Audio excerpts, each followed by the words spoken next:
কুরবানি কি এক পরিবার থেকে একজন দিলেই হবে, নাকি পরিবারের সামর্থ্যবান প্রত্যেকের উপরে ওয়াজিব? মৃত ব্যক্তির জন্য ইসালে সওয়াবের উদ্দেশ্যে কুরবানি করা যাবে কি, এবং এর গোশত কাদের মধ্যে বন্টন করবে?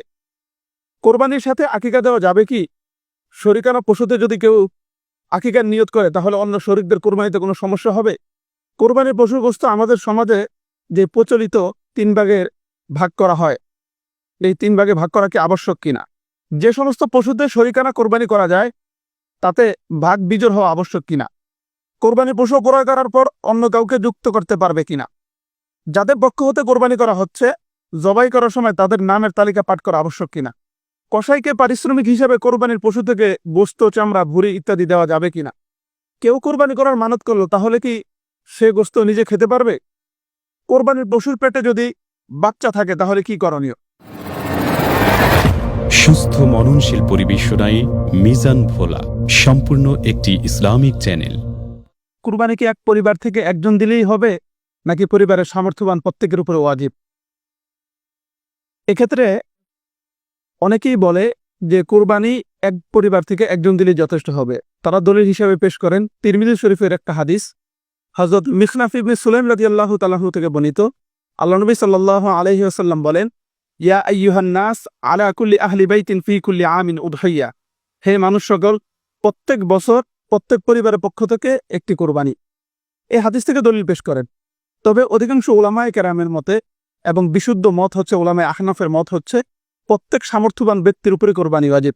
আল্লাহর হাবিব সাল্লাল্লাহু আলাইহি ওয়াসাল্লাম বলেন, মান ওয়াজাদা সাআতান ফালাম ইউদাহি ফালা ইয়াকরাবান্না মুসাল্লানা, যে ব্যক্তি কোরবানির সামর্থ্য রাখে কিন্তু সে কোরবানি না দিল তাহলে সে যেন আমাদের ঈদগাহে না আসে। এই হাদিস থেকে সাব্যস্ত হয় যে সামর্থ্যবান প্রত্যেকের উপরে কোরবানি ওয়াজিব। দ্বিতীয়ত প্রশ্ন হচ্ছে, মৃত ব্যক্তির জন্য ইসালে সওয়াবের উদ্দেশ্যে কোরবানি করা যাবে কি, এবং এর গোশত কাদের মধ্যে বন্টন করবে? হানাফি মাযহাব মতে মৃত ব্যক্তির জন্য ইসালে সওয়াবের উদ্দেশ্যে যদি কোরবানি করা হয় তাহলে এটা নফল কোরবানি হিসেবে সাব্যস্ত হবে। তবে হ্যাঁ, মৃত ব্যক্তি যদি কোরবানি করার জন্য ওসিয়ত করে যায়, তার ওসিয়ত পুরা করার জন্য যদি কোরবানি করা হয় তাহলে ওই কোরবানির সমস্ত গোশত গরিবদের মধ্যে বন্টন করবে, নিজে এবং কোনো বড়লোক আত্মীয় স্বজন ইত্যাদি কাউকে দেওয়া যাবে না। কোরবানির সাথে আকিকা দেওয়া যাবে কি? শরিকানা পশুতে যদি কেউ আকিকার নিয়ত করে তাহলে অন্য শরিকদের কোরবানিতে কোনো সমস্যা হবে? না, এক্ষেত্রে কোনো সমস্যা হবে না। কেউ যদি চায় শরিকানা পশুর মধ্যে আকিকার শরিক অংশগ্রহণ করতে তাহলে এতে কোনো সমস্যা হবে না, কোরবানিও হয়ে যাবে, আকিকা হয়ে যাবে ইনশাআল্লাহ।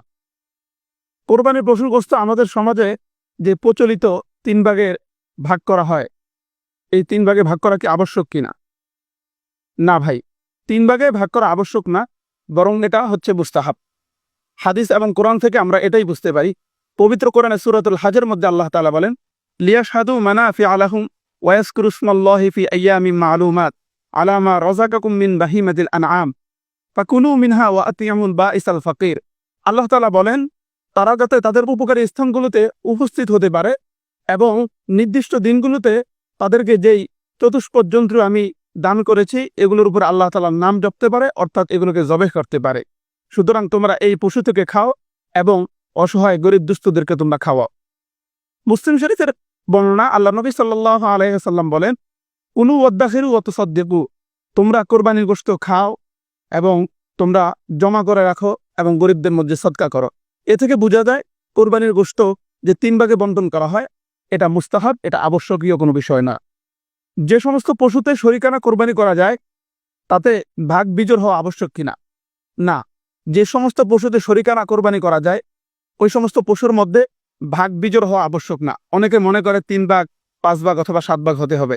না, কেউ যদি চায় 2 ভাগ, 4 ভাগ, 6 ভাগ এভাবেও দিতে পারে, কোনো সমস্যা হবে না। কোরবানি পশু ক্রয় করার পর অন্য কাউকে যুক্ত করতে পারবে কিনা? হ্যাঁ, এর সহজ এবং সরল উত্তর হচ্ছে, কেউ যদি কোরবানি পশু ক্রয় করে তাহলে শরিকানা অর্জন করা যায় এমন পশুর মধ্যে অংশগ্রহণ করতে পারবে। কেউ যদি উদাহরণস্বরূপ 2 জন মিলে কোরবানি দেওয়ার জন্য পশু ক্রয় করেছে, পরবর্তীতে আরো 2 জনকে যুক্ত করতে চায়, এটা পারবে, কোনো সমস্যা হবে না। যাদের পক্ষ হতে কোরবানি করা হচ্ছে জবাই করার সময় তাদের নামের তালিকা পাঠ করা আবশ্যক কিনা? যাদের পক্ষ থেকে কোরবানি করা হচ্ছে তাদের নামের যে তালিকা পাঠ করা হয় এটা পাঠ করা আবশ্যক না, বরং এটা পাঠ করা মুস্তাহাব। আল্লাহ নবী সাল্লাল্লাহু আলাইহি ওয়াসাল্লাম যখন কোরবানি করতেন তখন তিনি বলতেন, আল্লাহুম্মা তাকাব্বাল মিন মুহাম্মদ ওয়া আলি মুহাম্মদ ওয়া মিন উম্মতি মুহাম্মদ সাল্লাল্লাহু আলাইহি ওয়াসাল্লাম। কসাইকে পারিশ্রমিক হিসেবে কোরবানির পশু থেকে গোশত, চামড়া, ভুঁড়ি ইত্যাদি দেওয়া যাবে কিনা? সহজ এবং সরল উত্তর হচ্ছে, কোরবানির পশু থেকে পারিশ্রমিক হিসেবে কসাইকে যারা কাটে, ভুঁড়ি পরিষ্কার করে, তাদেরকে সামান্যতম গোশত বা ভুঁড়ি ইত্যাদি দেওয়া যাবে না। বরং তাদের পারিশ্রমিকটা নির্দিষ্ট থাকবে যে তুমি আমার কাজ করবে, এই পরিমাণ তোমার পারিশ্রমিক হবে। পরবর্তীতে অন্যান্য মানুষদেরকে যে পরিমাণ সদকা করা হয় ওই পরিমাণ তাদেরকে দেওয়া যেতে পারে। কেউ কোরবানি করার মানত করলো, তাহলে কি সে গোশত নিজে খেতে পারবে? সম্মানিত ভাইরা, এক্ষেত্রে আমাদের দুটো বিষয় বুঝতে হবে। একটা হচ্ছে, কেউ শুধু মানত করলো কোরবানি করার, যে আমি কোরবানির দিনে কোরবানি করবো, সাধারণ মানত, তাহলে এই মানতের কোরবানির গোশত নিজে খেতে পারবে, গরিবদেরকে দিতে পারবে, নিজের বড়লোক আত্মীয় স্বজন ইত্যাদি সকলকে দিতে পারবে।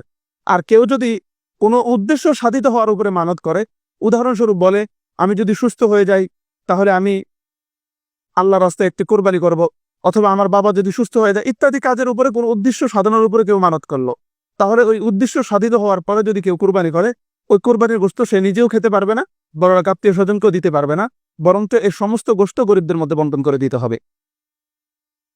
কোরবানির পশুর পেটে যদি বাচ্চা থাকে তাহলে কি করণীয়? এখানে কয়েকটি বিষয় জানতে হবে। এক নম্বর, প্রথমত যদি বুঝতে পারে কোরবানি পশু ক্রয় করার পরে যে পশুর পেটের মধ্যে বাচ্চা আছে, তাহলে এ পশু জবাই না করাই উত্তম। যদি সামর্থ্য থাকে তাহলে অন্য একটা পশু এর পরিবর্তে কোরবানি করবে। আর যদি গর্ভবতী পশু যদি কোরবানি করার পূর্বেই বাচ্চা প্রসব করে, জীবিত বাচ্চা প্রসব করে, তাহলে হুবহু ওই বাচ্চাটাকে সদকা করে দেওয়া। কেউ যদি চায় এটাকেও ওই পশুর সাথে জবাই করে দিতে পারবে এবং এর বস্তু খেতে পারবে, কোনো সমস্যা হবে না। আর যদি জবাই করার পরে পশুর পেট থেকে জীবিত বাচ্চা বের হয়, তাহলে বিধান হলো এই পশুকে ওই পশুর সাথে জবাই করে দিবে। আর যদি পশু জবাই করার পরে তার পেট থেকে জীবিত বাচ্চা পশু বের হয়, তাহলে ওই বাচ্চাটাকেও তার মায়ের সাথে জবাই করে দিবে এবং এর গোশত ওই পশুর মতোই হালাল, কেউ ইচ্ছা করলে খেতে পারে।